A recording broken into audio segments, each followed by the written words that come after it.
And we are back in the fourth segment of the GSMC Basketball Podcast presented by the GSMC Sports Network. And in this fourth segment, we're going to be looking at the betting odds and which player has the best chance of winning these awards according to FanDuel, I believe it is. So I'm going to see if I can pull it up over on the screen. These are power rankings, I know, but let's pop up. Yes, it does. Beautiful. So there is no MVP on this. I have another tab open, and we're going to look at those MVP rankings before, but let's go ahead and look at these odds. So for Defensive Player of the Year, you know what? I'm going to save that for last because I feel like that's going to be I'm going to get really into that topic and like why Rudy Gobert is ranked higher and things of that nature. So Most Improved Player, easily, by far, going to be Tyrese Maxey.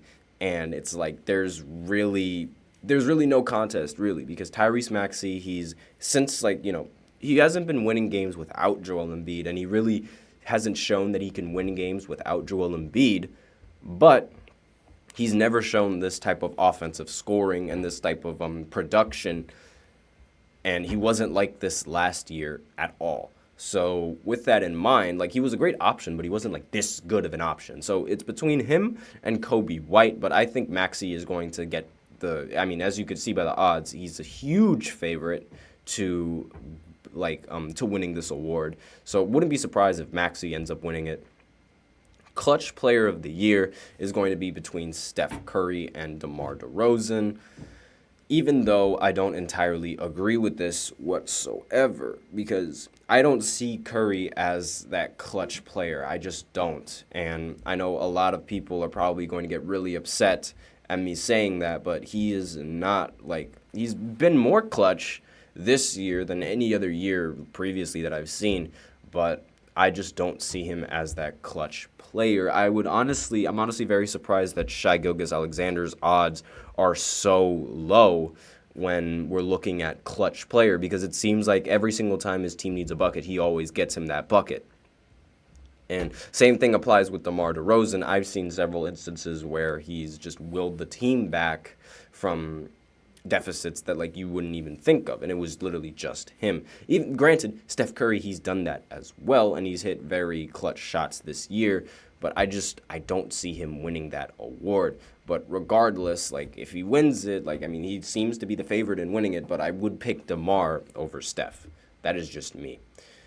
Next is the Sixth Man of the Year. So it's relatively close. It's between Naz Reid and Malik Monk. I think Naz Reid, he got that sort of boost after Karl Anthony Towns went down with an injury, and he needed to have some sort of production and step up his game in order to make up for the lack of production from the rest of the team, because, not having Cat, second best player, I guess you could say, is, it's a very major loss for a team.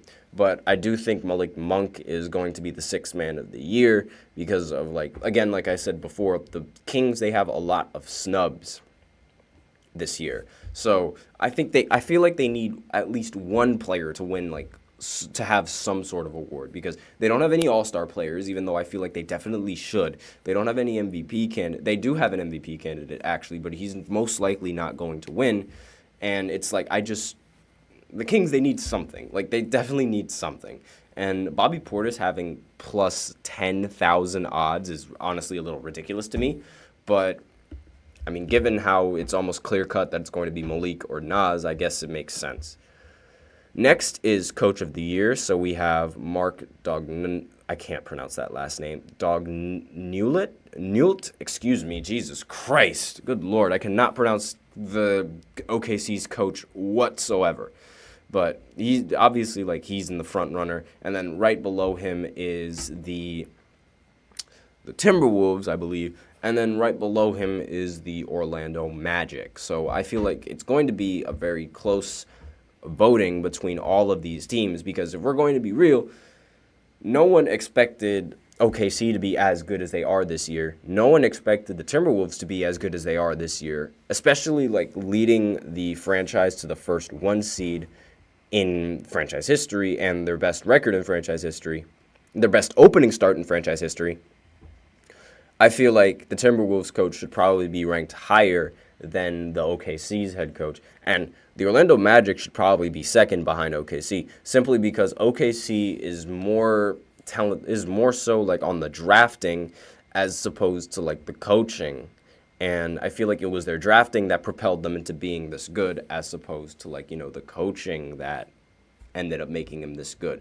Whereas with the Magic, the coaching definitely like helped with their status and where they are in the NBA right now, on top of the lack of media coverage. So those are the predicted winners of these awards. And now we're going to go into Defensive Player of the Year, where it's going to be a little bit controversial because you have Rudy Gobert and Victor Wembanyama. Now, Victor Wembanyama is leading the league in blocks. He's also leading the league in blocks and steals, and he's had numerous games where he's had 5 blocks in one game. And like he leads in so many different statistical categories when it comes to defense, yet he's only second. And a lot of people don't understand why he's ranked second, especially with him averaging 3.7 blocks or something like that, to Rudy Gobert.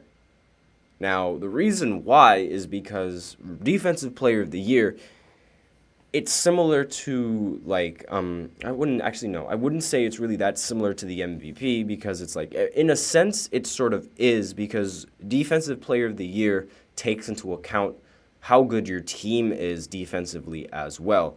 And these are some things that Victor Wembanyama has absolutely no control over. And what a lot of centers in this league, they don't really have much control over. Given how dominant perimeter play is in this league now, it's like you need a great team in order to have a great defensive rating. And it's like if you're lacking in one area, then teams are going to expose that. Now, with Rudy Gobert, and why isn't it applied for Rudy? It's because this isn't the first time he's been on a team that was ranked number 1 defensively. He was on the Utah Jazz. They were ranked number 1 defensively, and I didn't think they had competent defenders on that team. Yet they were still top 2 in defensive ratings as a team, strictly because of Rudy Gobert and the value that he brings in shot blocking, affecting people's shots, and all that kind of thing. Now, obviously, it's a team. Defensive rating is a team stat. So, when you look at an overall team's defensive rating, it might not be entirely on the center, but it's like when Rudy Gobert, when he's done this with 2 different franchises, it's clear that what he's doing is valuable on the defensive side of the ball. It is clear as day, because if Rudy Gobert was still on the Jazz, I would probably vote Victor. But since he's on a completely different franchise and he's doing the same thing just with a different franchise, it just shows that it's not entirely on the other teammates that make up the defensive rating for a team, but rather him. Because again, number 1 ranked defense in the league, both with the Jazz and with the Timberwolves. So it's there's value from him. There is clear-cut value from him. Now, he might not show it in the stat sheet, but it's clear value. And most of the time, a lot of the times when the Timberwolves win, the team doesn't end up scoring as much. And that's kind of dumb, because if you end up winning, then the team most definitely doesn't score as much as you because you're winning. But regardless, you know what I mean. It's teams have a much more difficult time in scoring as opposed to scoring on a different team. And it's it can't be that everyone on that team is a great defender, because Mike Conley isn't a great defender. But still, it's that's the value that Rudy Gobert brings. Now, let's move on to the big one, which is MVP. So, obviously, there's not really much that needs to be talked about in terms of 1, 2, and 3, because I think it's clear-cut. 1 is Nikola Jokic, the second is Luka, and then the third one is going to be either Giannis or Shai, which is what the list is saying right now. So, obviously, Luka and his performances and the team success that he's been able to give the Mavericks have sort of propelled him into this second spot, but I don't think it's enough for him to win the MVP. There has only been one MVP in league history that has won it as a 6th seed, and that was Russell Westbrook. And the reason why he won that MVP specifically was because he averaged a triple-double, with 30 points per game, which is essentially what Luka's doing, right? Like, I totally understand that. It's essentially what he's doing. I mean, 33 points per game, 9 rebounds, and almost 10 assists. That is damn near almost a triple-double. But there's no story behind it, which is what Russ had. Like, the story behind Russ averaging that triple-double was because KD left him, and now he has no other players to work with. It is his team. He's got to do everything himself. And the fact that he was able to capitalize on it and actually do everything himself, it encouraged a lot of these voters to give him that award, even though James Harden had the better team record, this, that, and the other. But regardless, that's sort of the reason why, like, the ranking, like, Luka got that surge in MVP voting and why I don't think he's going to win the award. Because Jokic, he's been leading, the team has been winning since day one. He hasn't been just, like, randomly started winning after All-Star break, but, like, which is what the Dallas Mavericks did. He's always been winning, and I feel like that's enough to be, like, the MVP. If, like, you're putting up these stats consistently for the entirety of the year and you're getting wins, it's like you can't really argue that. Now, Shai Gilgeous-Alexander, he's moved to number 3 after being ranked number 2 for the longest time. And honestly, he should be a little bit lower just because of how good the team actually is. I think Giannis should actually take that 3rd spot as opposed to Shai Gilgeous-Alexander.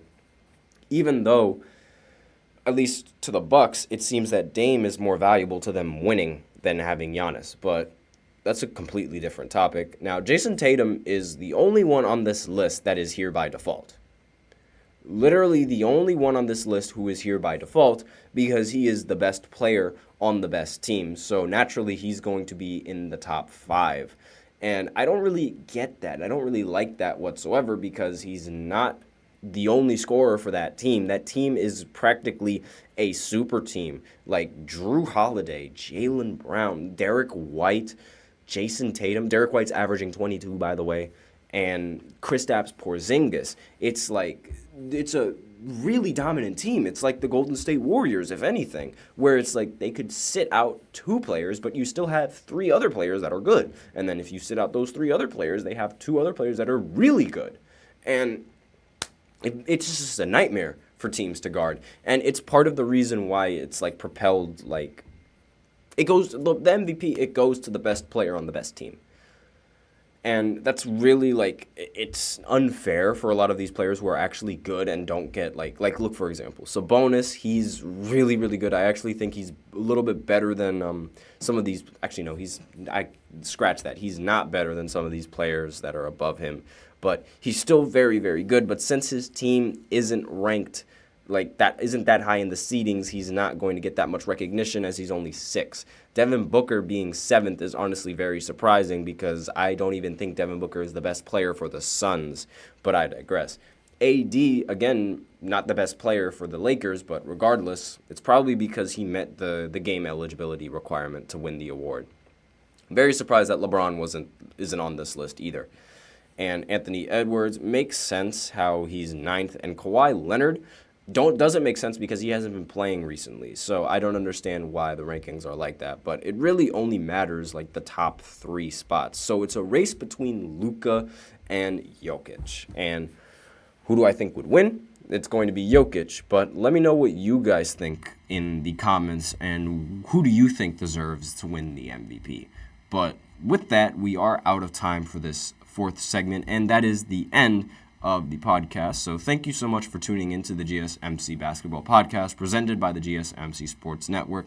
Your support means a lot to us, so please remember to subscribe to the show, leave a positive review. It really does make a difference. We also invite you to follow us on Facebook, Twitter, TikTok, Instagram for more content and updates. And before I leave, I'd like to remind everybody to please use the link in the description to get your comments recognized, or the link displayed below the ticker on every single show segment. That is gsmcpodcast.net.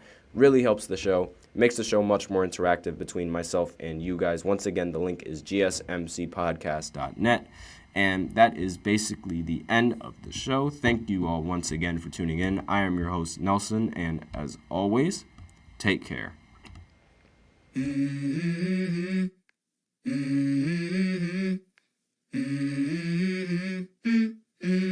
go.